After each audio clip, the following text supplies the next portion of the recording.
Hi everyone, welcome back to our channel multi language treasure. ఈ వీడియోలో ఎంతో simple and useful structure గురించి తెలుసుకుందాం.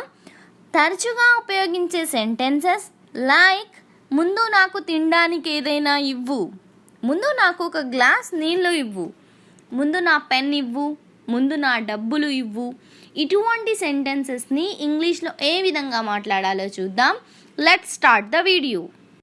ముందు నాకు తినడానికి ఏదైనా ఇవ్వు, ముందు నాకు తినడానికి ఏదైనా ఇవ్వు.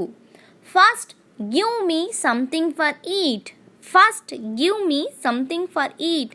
దీని యొక్క స్ట్రక్చర్ ఎలా ఉంటుందంటే ఫస్ట్ గివ్ ప్లస్ ఎవరికి ఇవ్వాలనుకుంటున్నామో వాళ్ళకి, like my or me or him or her plus other words.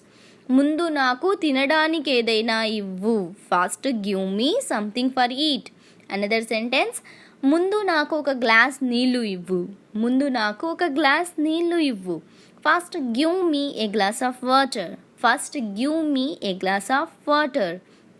Another one, ఎంతో తరచుగా ఉపయోగించే వాక్యం, ముందు అతనికి ఇవ్వు, ముందు అతనికి ఇవ్వు.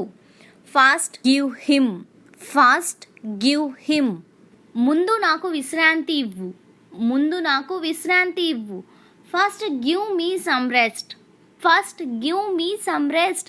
లేక ముందు నాకు విశ్రాంతి తీసుకోనివ్వు. First give me take some rest, first give me take some rest. Okay friends, another one, ముందు నా పెన్ ఇవ్వు, ముందు నా పెన్ ఇవ్వు. First give my pen, first give my pen. ముందు నా డబ్బులు ఇవ్వు, ముందు నా డబ్బులు ఇవ్వు. First give my money, first give my money. Next another one, ముందు నా మొబైల్ ఇవ్వు, ముందు నా మొబైల్ ఇవ్వు. దీని యొక్క సెంటెన్సెస్ ఏమవుతుందో కామెంట్ సెక్షన్లో కామెంట్ చేయండి. ఓకే ఫ్రెండ్స్, మీకు వీడియో నచ్చినట్లయితే తప్పకుండా లైక్ చేసి సబ్స్క్రైబ్ చేసి పక్కన ఉన్న బెల్ ఐకాన్ని ప్రెస్ చేయండి. Thank you for watching.